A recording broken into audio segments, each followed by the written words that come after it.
আসসালাম। আসসালামু আলাইকুম। আমি রহিদুল বলছিলাম, গ্লোবাল টেলিভিশন কক্সবাজার। ভালো আছেন?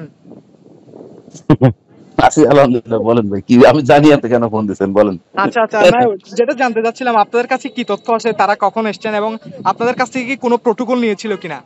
না না না, আমাদের কোনো প্রোটোকল তো আপনাদের দেখেন, ভিডিও টিডিও আছে। আমরা প্রোটোকল আমরা তো জানতামই না তারা আসবে। আর প্রোটোকল কেন দেবো? তারা তো এখন রাজনৈতিক দল, কেন প্রোটোকল দেবো ভাই? হুম? আচ্ছা আচ্ছা, এমনি কি তথ্যটা আছে, বা তারা কি কয়টার দিকে এসেছে, বা আপনাদের যে ডিএসবির কোনো তথ্য, বা কয়জন তো আসছে? আমরা ওই 11টার সময় ওই যে এয়ারপোর্টে আসছে তারা 5 জন।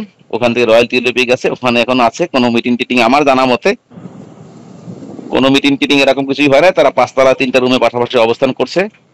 আচ্ছা। এই যাবৎকালে আমার কাছে এটুকুই আছে। আর আপনাদের কাছে অতিরিক্ত কিছু থাকলে বলতে পারেন আমাকে।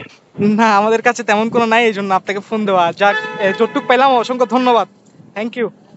না না, ঠিক আছে। ঠিক আছে, থ্যাংক ইউ, ভালো সমস্যা থাকবেন। নেই। আসসালামু আসসালামু আলাইকুম। আলাইকুম। আসসালামু আলাইকুম।